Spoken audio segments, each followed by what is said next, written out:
Bueno, aquí tenemos esta máquina de coser marca Luxor, que cuando la pisamos, miren el ruido que hace. Escuchen. Esto suena como grillo. Vamos a arreglar esto. Vamos a coger un destornillador de pala y vamos a aflojar este tornillito que tenemos acá y este otro que tenemos del lado de aquí para poder sacar esta tapa, porque en este caso identificamos que el ruido viene de acá. Vamos a desconectarla.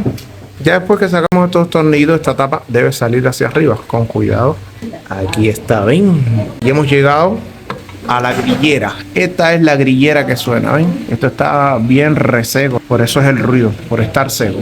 Vamos a conectarla para ver el funcionamiento, para que lo vean por dentro. ¿Ven? Aquí siento que el ruido proviene de aquí. Sobre todo veo el ruido que viene de acá.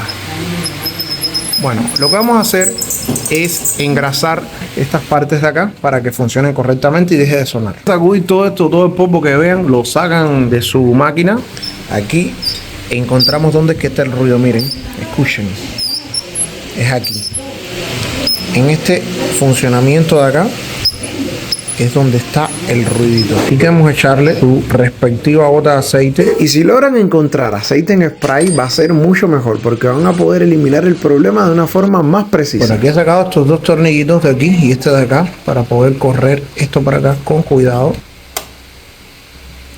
y echarle un poquitico de aceite, pero con más comodidad. Ya con esto levantado ahí, por acá y por acá. Vamos a echarle aquí también. Ahora sí va a ser mucho más fácil. Miren, miren, miren. Incluso ya sí ni suena ya.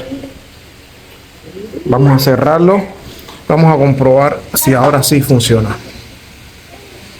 Vamos a ponerlo todo nuevamente en su lugar. Y recuerden, en el único lugar donde no deben echar aceite es en la correa o polea, ya que se puede llegar a dañar por completo. Vamos a probarle, miren. Escuchan que ya no hace el ruido de antes, que era ñeque, ñeque, ñeque, ñeque. Cerramos y ahora mírenla. Ya voy a pisar ahora aquí para que vean que ya no hace el ruido que hacía al principio. Ahí está, ¿ven? ¿Se acuerdan que antes sonaba y hacía creque, creque, creque, creque, creque? Y ahora no hace ningún tipo de ruido. Ahí está, señores. Otro arreglo más. Gracias a papá. Y recuerden que esto es arreglo de todo gracias a papá.